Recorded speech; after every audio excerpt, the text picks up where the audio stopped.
Beloved, I greet you in the name that is above every name, Jesus Christ, the Son of the living God. This is speaking truth to you from my usual place in Stratford, London. Now, and this morning, I believe you have heard this scripture before. Romans 8:31. You know what I'm talking about, isn't it?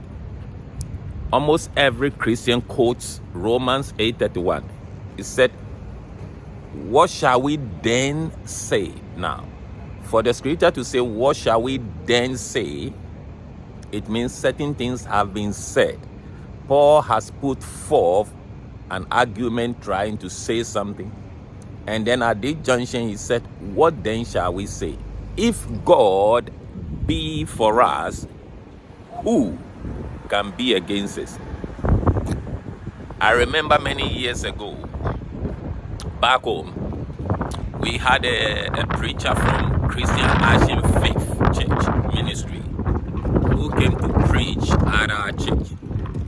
And he was preaching on this, if God be for us, who can be against us? And his emphasis is on, if God be for us, who can be against us? And everybody was saying, if God be for us, who can be against us?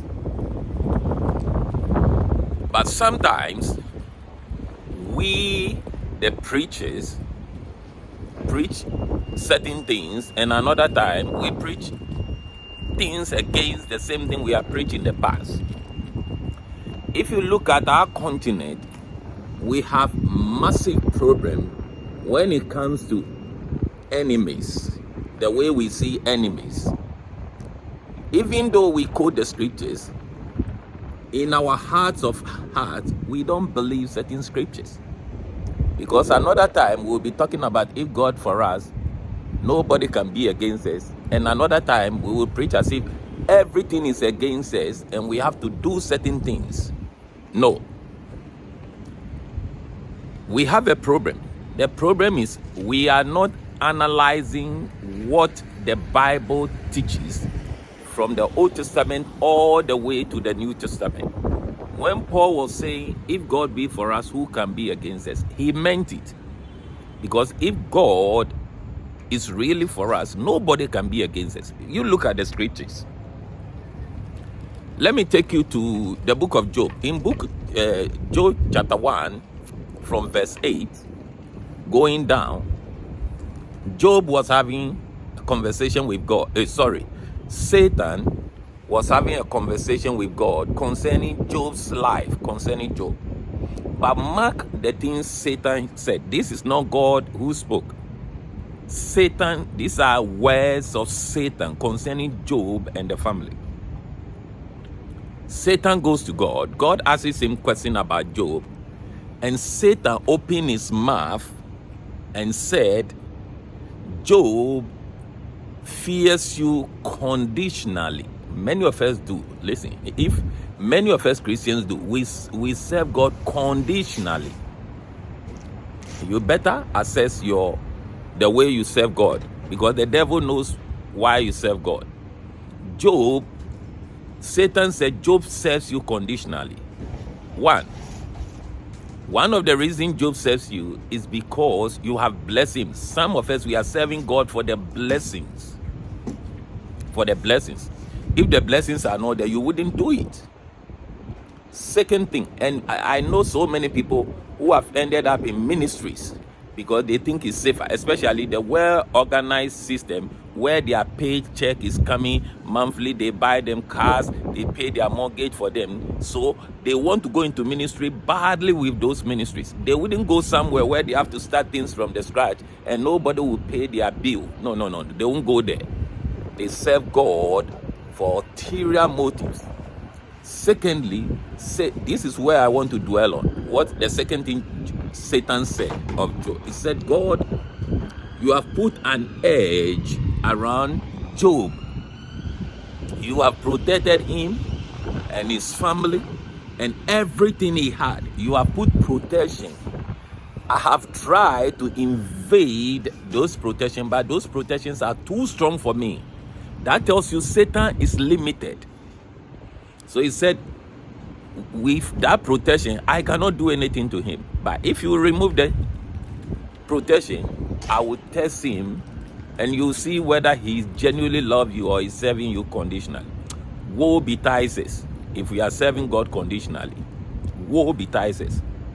So God said, okay, I'll remove the protection. Now, I'm interested in the protection Satan is afraid of. I'm interested in the protection that stops Satan from invading us. That tells me Satan is not all powerful. That tells me Satan is limited. That tells me there are other beings that God uses. You remember, Satan said to Jesus, God said he will send angels charge over us. And Satan knows that the protection of God is talking about is the presence of God, or either the presence of God itself, or the angels of God that comes around godly people. And you see this all over in the Old Testament. That's why I'm telling you, those of us who say, quote, Romans 8:31 and still do contrarily, there is something wrong. There is something wrong. I'm being honest with you. Check your theology. Check what you are believing. Listen, I would rather quote few scriptures and know them intimately as part of my life than quote a whole bunch of scriptures and they are not visible in my life, or they are not, there is no evidence of them. I would rather have few and know them in and out.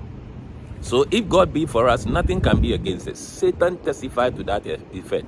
Now go to the Old Testament. You will see it in the life of Jacob, where when his uncle want to kill him, and God says, if you touch him, you'll be a dead man. If you like, touch him. Jacob didn't know this, because God, before he went to his uncle's house, God said, I will be with you. I will be with you all the time, and I will bring you. So God was with him. Even when he was sleeping and his uncle was plotting, God knew it. God said, God revealed himself. Read the Bible. You will see that when God is for people, nobody can be against us.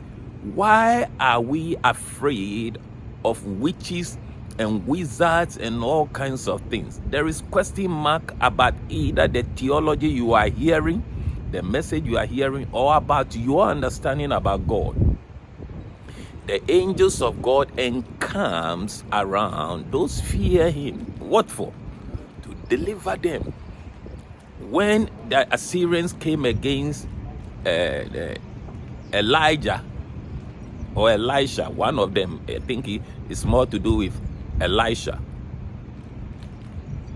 and Gehazi was afraid, what happened? When the man of God prayed and his eyes were open, he saw chariots on fire that has surrounded them. Chariots of fire, angels sitting on chariots of fire. These are invisible to his eyes. I'll come back to you on this subject. I will take a whole time and teach on this. There is something wrong. So many of us, we are either serving God for gain, or we are serving God for protection. We are afraid of witches and wizards. So all our prayers are fear of enemies. Well, I always say I have no time for anybody who sets me as an enemy. I have only one enemy, and it's Satan. But I know that Satan is even restricted. Satan is restricted. The same way God restricted Satan against Job, he has restricted him against me. The only way Satan can breach is if I go what Proverb is saying, he who breaks an edge will be bitten by a snake or a serpent. That's the only way. But God is faithful. He's able to save us and save us good, and protect us good. Listen. Even Abraham, I'm not saying because of that you continue in sin. No, that's not what I'm saying. Abraham lied about his wife. Pharaoh took the wife. It was Abraham's fault if Pharaoh has done anything. But God, because of his promise to Abraham and Sarah that he will bless them with a child that will be a blessing to the world, God intervened because God is for them. I love you. I'm speaking truth to you. Look at the scriptures again. The Lord bless you. I'll continue to preach more on this. Okay, the Lord bless you all.